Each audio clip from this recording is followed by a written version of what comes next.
PBA at kung nakita nyo, no, dito tayo sa SAMG, sa San Jose, Nueva Ecija, no?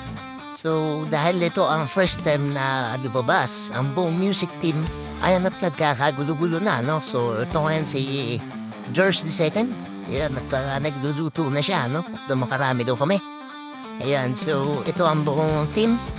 Napakarami namin dahil tatlong churches po ito mula sa Bicos at Kabukbukan, Nueva Ecija, no? So, yan. Kasama na rin dyan yung mga dancers.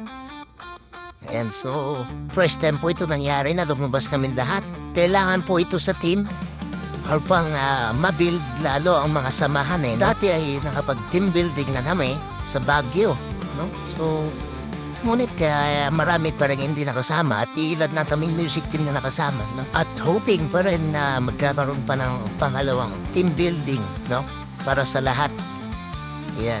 So hanggang sa Chibog lang ng Chibog, hanggang yan, meron na atang na-stroke. Ayan, no? Itong lalaki na to wala nang ginawa kundi manalot na manalot. Napakaganda rin dito sa SAMG ng San Jose, no? Napakalinis at malawak siya. Para talaga siya sa mga maramihang grupo, no? So, ayan. At ito ang buong team namin. Talagang nagkalamog-lamog yung mga karne ng baboy. Talagang nagka-high bloodan na. At mukhang may napag-tripan to.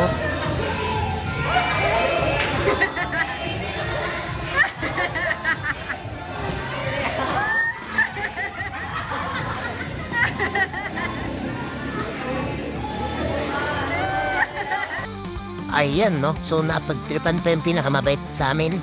Pinakamabait po siya sa team namin, no? Pangalan niya ay Santino. Ayan. Okay. Talaga itong mga body na kasama na to. Tsaka masaya talaga yung may ganitong banding ang buong team, ano? Sa church. Ang buong music team. So, kailangan lagyan nyo rin ng mga ganitong banding. Sa pamamagitan nun, mas nagiging close kayo at open sa isa't isa. At dahil doon ay mas tumitibay talaga ang samahan. Legit yan, guys. So, ayan. At na-share ko lang naman itong paglabas ng buong team namin, no? So, napakasaya at napakagandang experience. Bye-bye!